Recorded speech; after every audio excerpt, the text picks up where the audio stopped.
From the outset, we knew that we wanted story to be one of the big pillars for the Force Unleashed franchise. It really heightens that sense of immersion. It gives you a character that you can relate to, it puts you into the story, and we wanted to tie into the overall saga as well.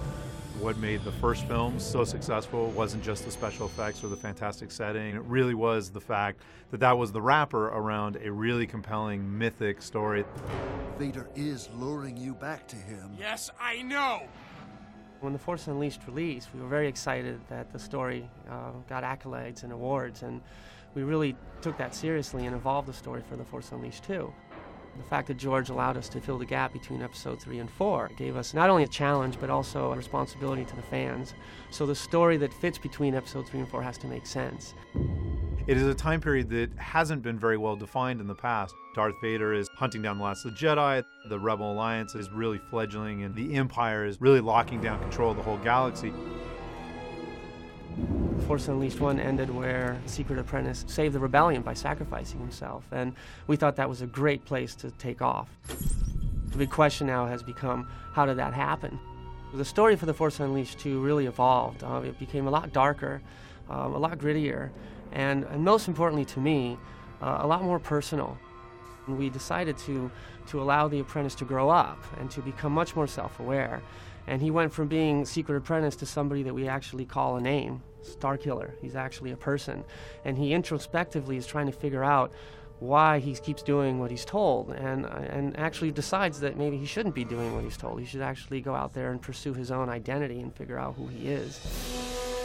Because we start Starkiller off as allegedly a clone, and a clone who's going insane, immediately we already have a little darker tone to the story as well. So you're not really sure where he's going to end up, whether or not he's a clone, whether or not he's going insane. We've really focused on making him a little bit less about the big galactic struggle and more about this character and what his motivations are and what he's going through. You will return to me and give yourself to the dark side. Every time we do a Star Wars game, we're always trying to expand the Star Wars universe. So Force Unleashed is a great franchise because for fans of Star Wars, you're able to play it and see things that are familiar to you. You're able to see Darth Vader and learn more about him. You're able to see Princess Leia and what she's doing during this time period and see the formation of the Rebel Alliance and how the galaxy is evolving. But because we're always expanding everything and adding new things, you also get to encounter new characters. So Starkiller has evolved and become, a hero in his own right. We wanted to continue the story of Starkiller, Darth Vader, Juno Eclipse, and General Kota. But with Force Unleashed 2, Boba Fett and Yoda play really key pivotal roles that are instantly recognizable to fans and make the story stronger. What's really cool about that is that it resonates to some of the things that you might remember for The Empire Strikes Back, where, for example, Luke was trying to figure out his self-identity, and he goes to Dagobah and meets the incredible Yoda. I'm looking for someone. Looking? Found someone you have, I would say. And goes to the Cave of Evil and uses that experience to get to the other side, much more aware, at least much more aware about what his next direction needs to be. We did something very similar for The Force Unleashed 2, where Starkiller, in the hunt for his identity, ends up in Dagobah.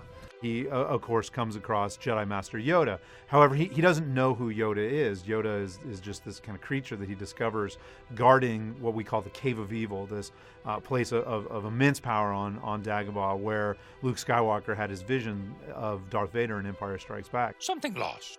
A part of yourself, perhaps. Yoda kind of helps Starkiller figure out the next steps in his journey, really encourages him to go into the Cave of Evil and have a vision of his own in order to continue on his journey and figure out where Juno Eclipse might be. Early in the story process, one of the designers suggested, well, what if Boba Fett tried to spirit Juno Eclipse away? We know from a lot of the expanded universe that Boba Fett has been working for the Empire, and it made sense that Vader would hire somebody like Boba Fett to help him track down Starkiller. Boba Fett plays a key part in making sure that somehow Darth Vader gets to find Starkiller again. One of our mantras has been familiar but new. We really want to put elements into the game that feel familiar, but put a new spin on them or introduce things in a new way. I think that as a very young medium, we really haven't scratched the surface in terms of the types of stories we can tell and how different those stories can be from things like film or novels, and that's really exciting too. So I'm really glad that we're constantly focused on telling new stories and finding new ways to tell those stories too.